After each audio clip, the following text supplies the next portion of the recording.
I'm Jim Preston, and I'd like to explain to you the Amasaback trails.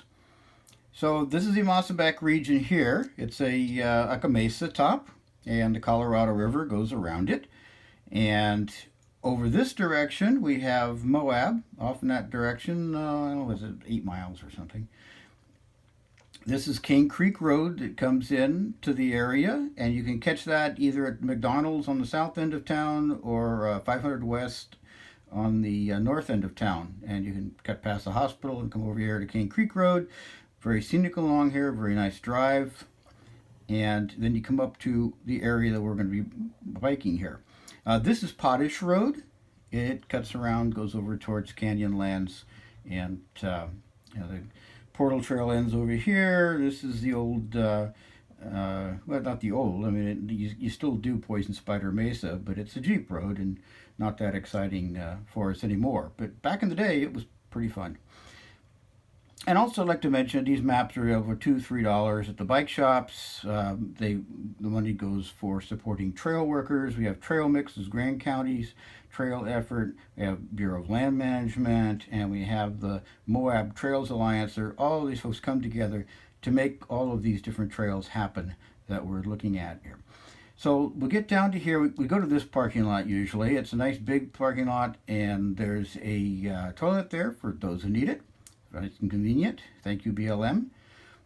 You take a little, you ride up the road here a little ways. Again, this is hugely scenic out here, so you're going to be blown away if you haven't done this area before. We're right up here. There's an old Jeep road you used to drop down, but now we've got this really nice little single track coming down through. A little technical. I would say it's mid-intermediate, maybe even less, but mid-intermediate would be a good thing. Then we get down here to the creek. Now the creek is, this Cane Creek goes through here. Quite often this area is just dry, it's sand, you'll get stuck in it and have to push your bike across. Yeah, but sometimes it's full of water, and sometimes it's really full of a lot of water after a monsoon. There was a group of about 40 people who had been biking this area, right? The monsoon came through, they saw it in the distance, they just thought it was going to be a shower, but it ended up doing flash floods across the state, including wiping out a day of Rampage on the other side of the state. So it was a pretty big deal, and I drove into town just as it was all finishing up, and these folks had just rescued themselves, but they were caught over here. Somebody called rescue, the local rescue guys. They wouldn't take the bikes across. They would take the people across, but not the bikes. So nobody, of course, none of us are going to leave our bikes over there. 40 high-end bikes, right? So they went down here someplace and found a place where chest high water they could get across, and they self-rescued each other is what happened. So be careful if there's rain coming in. Be aware that this can be an issue through here. This creek does come up pretty high sometimes. Okay, so then you climb up the Jeep road, and this is Ahab on this side, and this the color difference isn't big here, but on this side is High Mesa, and we'll discuss that first. High Mesa was built for climbing, and it was designed for climbing all the way up here because the Jeep road wasn't all that much fun. So you come up here to High Mesa and you just start climbing up. It's not too notable. It's a little bit. It certainly takes the wind out of you in some of these places. See, the Ahab and High Mesa get close together here. There's several bailout points on High Mesa, on Ahab, by the way, if I forget to mention them. So we get up here, and then right over in here, there's this. So this is a bit strenuous, and some of this. This isn't anymore, and there's a cliff area along here, which I think is really fun to ride. It's mid-intermediate up. If you're low intermediate, then you may want to walk it. Just depends on your feelings about being on the edge of a cliff. But there's actually a fair amount of tread here, so it's not too bad. And then it's really terrific climbing right through here. These aren't big climbs. You can see by the contour lines it's fairly flat. It's slick rock. It's just really nice out through here. And eventually you get up here to this intersection. Now at this intersection, most people take a break and look down here in Jackson Hole. This is a cliff right here. You're looking down and you're looking across towards Dead Horse Point State Park and the Colorado River and Canyonlands. And then this is like a little butte or something in the middle of this hole. So it's pretty interesting and it's beautiful. So most people start climbing again up Ahab. But let's just go out this direction. You'll notice Pothole Arch is intermediate to advanced, and there's a lot of intermediate out here really. And you can go all the way out here and you can see the arch.